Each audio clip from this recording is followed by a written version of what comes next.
We're back to Your Welcome, and as promised, we are joined on the line by the one and only, the welterweight champion. Apparently retired, but we're going to get to the bottom of that right now. Mr. George St. Pierre. George, what's going on, pal? Doing well, yourself? Never better, my friend. I'm happy to be talking to you. I've got a lot of questions for you. And first off, let's just start out with the retirement. I'm reading things online that says George St. Pierre is back. And then there's always a little asterisk next to it, and it says, in training. Is St. Pierre back, or is he just back in the gym? Well, I'm going to tell you the truth. I always train. I started training when I was 7 years old, and I never stopped. And training is part of my life, so it doesn't mean anything. It doesn't mean I'm going to be back or not. It's just that training, whether if I retire or not, or if I come back or not, I'm always going to be training. I like to feel in shape, to feel good in my own skin, and for that's why I'm training. Now, George, if you were to come back, let's just play hypothetical. Over history, it's very traditional. When a guy steps away, whether you're talking boxing, whether you're talking MMA, when a guy steps away for a little bit and he returns, it is very common that a lot of times he will return in a different weight class. A lot of times the guy's sitting a little bit stagnant. He's not burning the same amount of calories. Maybe a little bit of age gets to him. If you were to come back, would it be at 170 pounds, or would you possibly do like Nick Diaz is doing and come back at middleweight? I don't know, but the thing is, I'm the bigger I ever been right now. Due to my rehab, I was not able to do like martial art training, so I did a lot of strength conditioning exercise mixed with a lot of gymnastics. So I gained a lot of muscle mass. I'm the heaviest I ever been in my life. I'm like 200 pounds right now. Whoa! I used to walk around 188, 190, and now I am 200 pounds. And but still, at 200 pounds, it's a welterweight. The guys now in my division are over 200 pounds. Sure. They walk around more than 200 pounds. So even before, when I used to compete, I was very small. I have a very large frame that make me look bigger because I have a long reach. But I'm not very heavy. I'm a small guy for the elite of my weight class, actually. Now, George, when you talk about that, and I've heard you comment on that plenty of times before. There was always talk of the super fight, Anderson Silva versus George St. Pierre, and size was a concern with you. I have a steadfast belief that in this sport, much like wrestling, jiu-jitsu, or boxing, the heavier you go, the worse the athletes get. I always wanted to fight up in weight class because I was convinced that the bigger the guy, the worse the athlete. Am I wrong about that? I don't know, because there is always exception to the rules, and I believe Anderson Silva is an exception to the rules. But this has been said. The reason why most people think that way, and I think it's not wrong to think that way, it's if you look at the population, most of people weighs about, I would say, 140, 155 pounds. North American people are very, very, very big. But if you look at most of the population are 150, 155. So it's normal, because there is more people, there is more competition, and because there is more competition. Normally, statistically speaking, normally it would be logical to think that the best fighter would be at that weight class. Sure. But you always have different exceptions, and I believe it's like boxing. There is different era. There is an era that certain weight class they're better than others, and I believe it's the same thing in mixed martial arts. I would agree with that. Now, as we talk about weight and we talk about comebacks in different weight classes, I can't help but think about Nick Diaz. He's going to be coming back. He's going to be taking on Anderson Silva, who's also coming back. Now, Diaz stepped away after your guys' 5-round fight. Anderson stepped away by force. He was dealing with an injury, but they've both been away from the ring. How do you see this match going down? I think, to tell you the truth, I would maybe favor Diaz if the fight would have been in a catchweight. I would have maybe favored, because if it's a 5-round, Diaz is a very durable fighter. I've seen him in very bad position, in a lot of trouble, and he's very, very hard to finish. Maybe it happened, but I didn't remember to see a guy who finished Nick Diaz, and he's very durable. So the way I see this fight going, and now it's different because they fight in Anderson Silva's weight class, which I believe Diaz made a mistake by accepting that fight at 185. I think he should have made a catchweight. It would have been more fair. But I believe that in the early part of the fight, I believe Silva will have an advantage. But if Diaz can survive and like, how do you say, weather the storm, I believe he can come back strong at the end, the last part of the fight, maybe like the fourth and fifth round. He's a very durable fight, and he brings to the fight, when you fight him, he's talking to you, and he brings a different intensity that I never seen before. And you feel like you're a little bit, you feel like you're claustrophobic a little bit, kind of speak. And you lose a lot of energy because he's constantly pushing you forward, and it's very hard to fight a guy like him, especially in the later round. Now, I've seen Diaz talk to fighters. You just said Diaz talks to you when you fight. I've seen him do that. I didn't see him do that to you. Did he say things to you during the fight? 100%. He said a lot of things. He's a very, very smart fighter. Like, behind his, his image and his, the character that he is, he's very smart. And my game plan was, when I fought him, was to not fall into this, because it was important. If I would have fallen into it and get into a slugfest with him, it would have been his fight. I would have fight his fight, and now I would have put myself in the. He would probably have win. He's the best at that kind of fight. When he's a scrappy slugfest, that's what he's at his best. Sure. Yeah, no, you're right. He wanted to stand up with you. He wanted to at least try his hand there. He was getting frustrated. He was sick of that double leg. Now, I didn't know that he was talking to you. I think that that's a lot of fun. I wish I knew specific things that he was saying and doing, but, I thought his post-fight speech was great, too. He had some fun there with Joe Rogan, so he's going to be back with Anderson, man. I just think that's a really interesting match. When you talk about Diaz, I can never remember a fight, George, where Diaz has ever lost it standing up. I've seen him lose some fights, but it's generally because he loses position. I've never seen him submitted, and I can't remember a guy outstriking him. I don't think Anderson has the skill set to take him down, but I don't think Anderson's going to try to take him down. So if Anderson beats him, he's going to have to show us a weakness in Diaz we've never seen before. Well, I believe that Diaz is very good in boxing, and I believe a lot of his training is pure boxing. So he's probably the best boxer in mixed martial art, and if you make the fight a boxing fight, like a slugfest boxing fight, I believe he's going to win. But the thing with Diaz, when I fought Diaz, I knew I couldn't make a slugfest boxing match. So I cut angle, I stay out of his range, and I dictate when I was going for the exchange. So the reason why it works well is, I mix with the takedown, with the kicks. You need to be very, very versatile and very creative with Diaz. Now, I want to get into something that you said on the Joe Rogan podcast. George, whenever you do an interview, I try to listen. I'm interested in it. I get fascinated by you as an athlete and as a person. And the same can be said for Joe Rogan. I'm really interested in what he has to say. I think that stuff's fascinating. So when you and he came together, that was a no-brainer for me podcast. Now, you talked about some stuff that I've got into with Joe Rogan before, and I'm talking about alien encounter. I'm talking about UFOs, George. I want to know your opinion. Do we have aliens that have visited this country? I never talk about alien. I talk about non-identified flying object. And if you don't believe me, one day I was in Albuquerque when I remember a day I was in Albuquerque with Rashad Evans, Mike Van Arsdale, a fighter called Alejandro, who's a Mexican guy, and also Ali, who's an Egyptian guy. He managed a lot of the fighters. I believe he managed Frank Yeager. We were all in the car. And you could ask any of those guys, Rashad, Mark Van Arsdale, and Ali or Alejandro.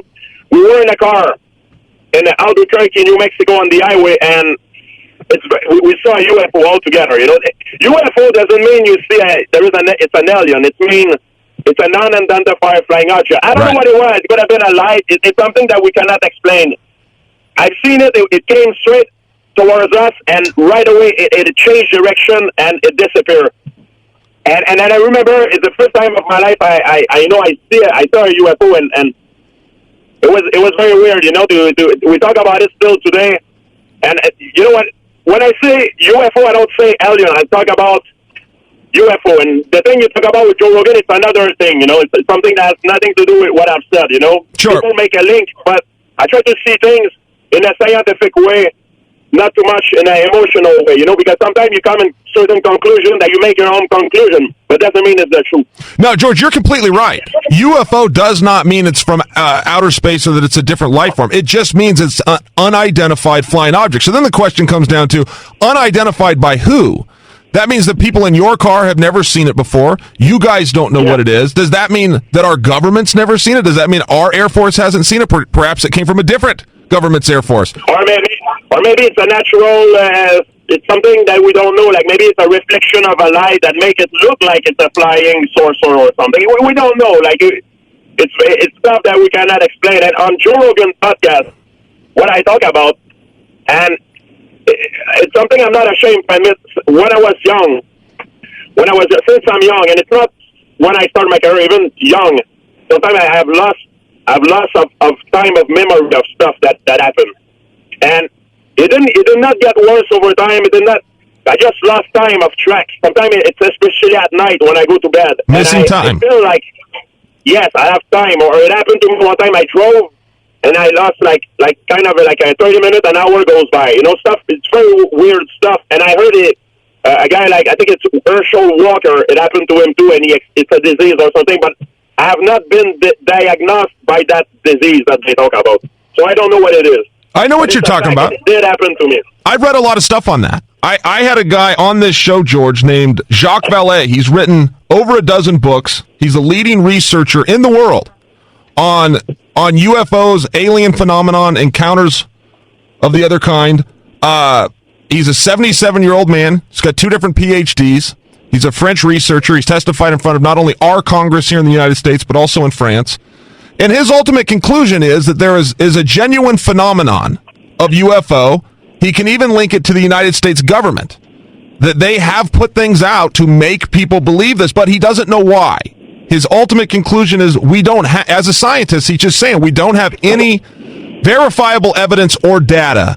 And to make a scientific conclusion, you must have data. He's saying, look, we don't have that. I can't prove that there are aliens, but I can prove there's a phenomenon, and I can prove things have been in the sky that we citizens don't know what they are. But it appears that our government is attempting to release this information to us, and then he goes on to a hypothesis why. What do you think about that?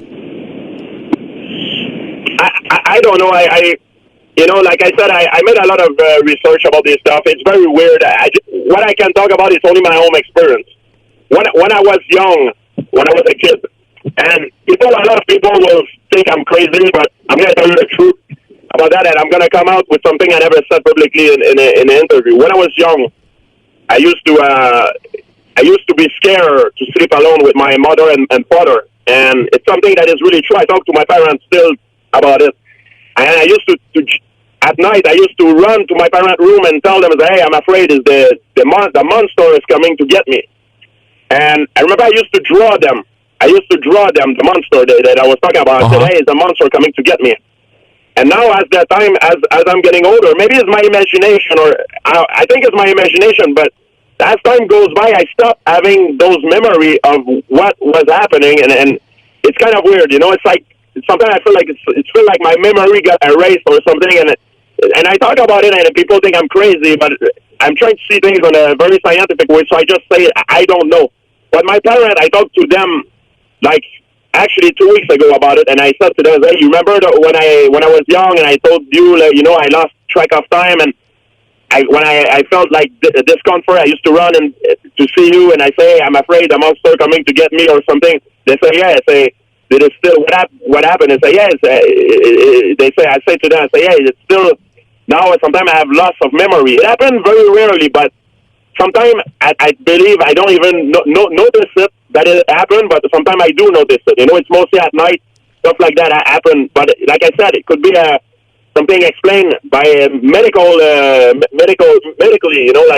I think Herschel Walker have something like that, but I have not been diagnosed with this.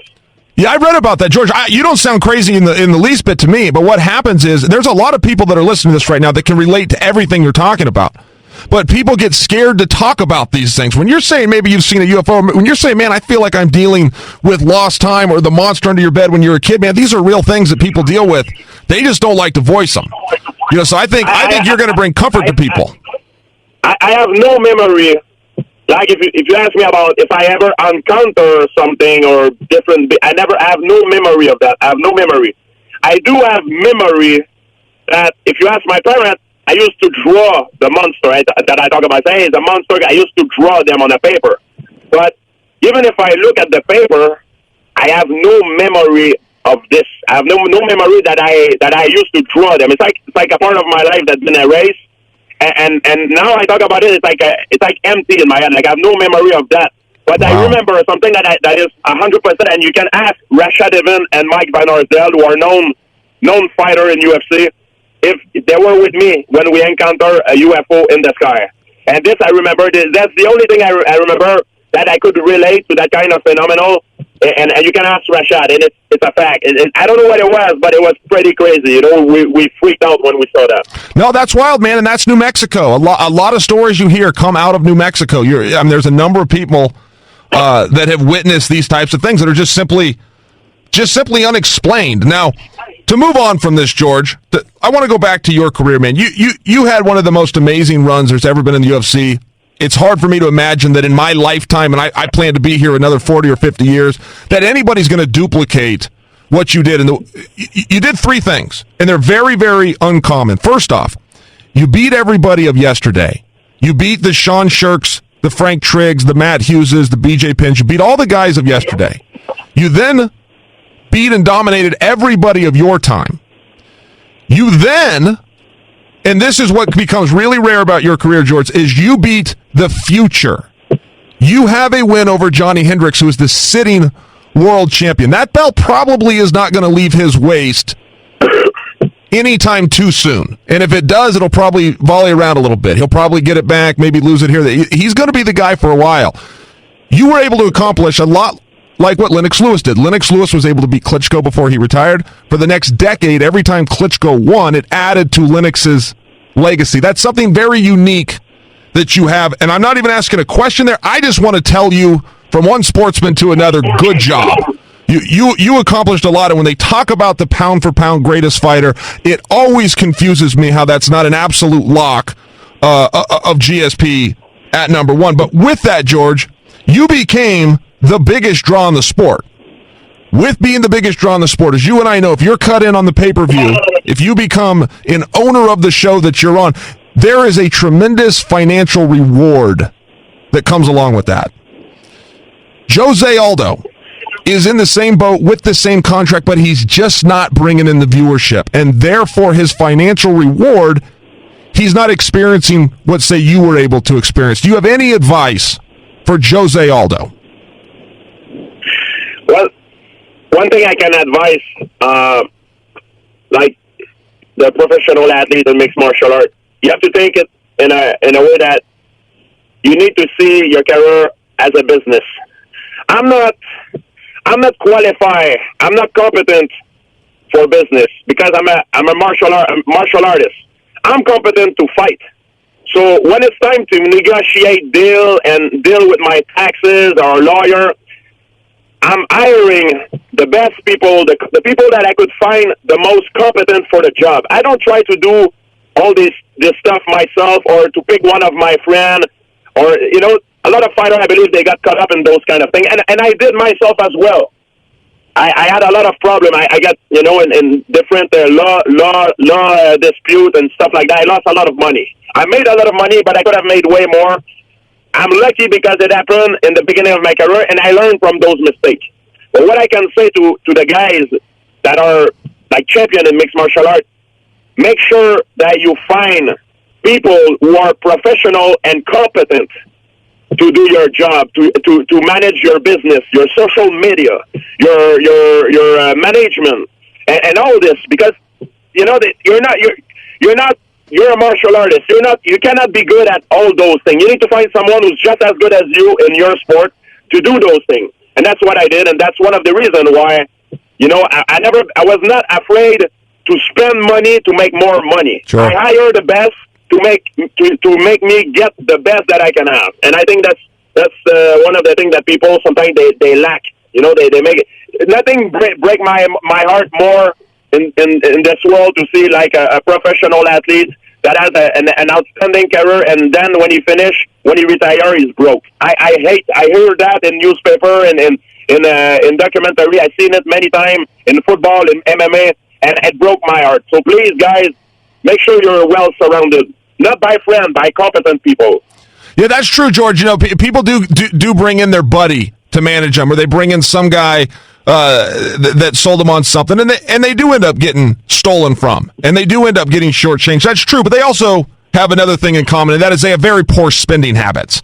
And a lot of these guys go out and they spend the money like they're always going to be making, and they don't plan for tomorrow. But as I'm talking about Jose Aldo is one of the great fighters of this time, one of the pound-for-pound greats, world champion.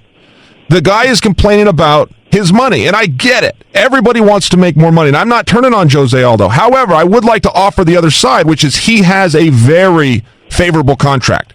He gets a cut of the pay-per-view. Now, when people hear those terms, George, a lot of times they don't understand it like you and I do. They don't understand about thresholds, and that a threshold means you must meet a certain number before that clause, the pay-per-view clause, is kicked in. As the thresholds go up and the pay-per-view does better, so does your dollar amount. But Jose Aldo as a champion is in on that, and that's a tremendous opportunity, but it's nothing more than that. Dana White is not Santa Claus. He is also not a bank. But it is a business, and he is providing a huge opportunity. And now it is up to Jose to bring in the interest and bring in the eyeballs. Am I wrong? That is true. In a business, it's normal. Everybody will do what is more profitable to them. That's the law of business, but you need, the problem when you going up, you have a lot of fake friends, a lot of people that they tell you, oh, you can trust me and this and that, and it happened to me, and I'm not better than anyone else. I got my share of mistake as well, and I made many mistakes, but I got lucky. I have an old friend, like I know from back in the day, even before I became popular. His name is Rodolphe Beaulieu, and he's my manager now.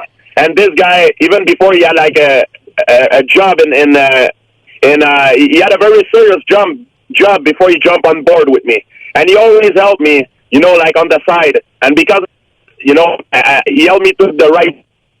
It's a mix of everything. You can't always find competent people because you don't know how to choose the competent people. But everyone has someone in their entourage that they can trust who are proficient in certain area, like in business.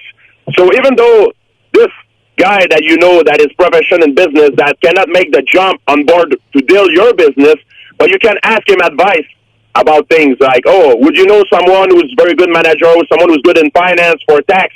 Because, like tax report and things like that. And you need all these competent people to have a good career and assure yourself of a future. Yeah, you do, man. It is like anything. And you are a business. You are an entity and a brand. And I don't think anybody has put more time and more care into their brand, anybody in MMA, than George St. Pierre. I think that's why you ended up with the great sponsorships. You certainly had the mandate of the masses with the fans. And people love to see you fight. People loved watching you fight. I was one of those guys, too. You were a lot like John Jones in that every time you went out there, you had new tricks. I still remember the Koscheck fight, where you controlled that entire fight with a jab, which we've never seen you do before. It was a new skill set. You controlled it with a jab, found your takedowns, and out-wrestled the wrestler. You need in mixed martial art to be successful, especially when you're champion. You need to reinvent. You need to reinvent yourself. And in order to reinvent yourself, you need to stay hungry.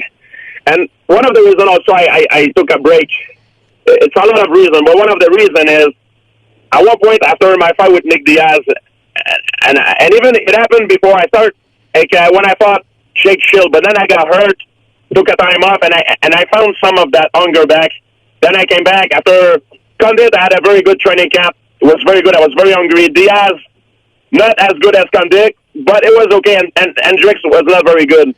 And I didn't feel that hunger, that will to fight. And at one point, I asked myself the question. I was telling myself, I'm like, look, is that winning the title of the UFC for me? If you would put a scale, for example, when I fought Johnny Hendricks, I was like, if you put happiness on a scale, I told myself, who would be more happy to win a title? It would be me to win another title, or it would be Johnny Hendricks to win the title for the first time? And I realized that the guys who are coming, the new guys, they would be way more happy than me to win a title. And then I realized that myself, like, I lost the motivation, for a different kind of reason as well. But then, if you lose the motivation, you cannot reinvent yourself, and you stay the same George St. Pierre you are. And for me, it was time for me after the fight. I was like, man, you know what?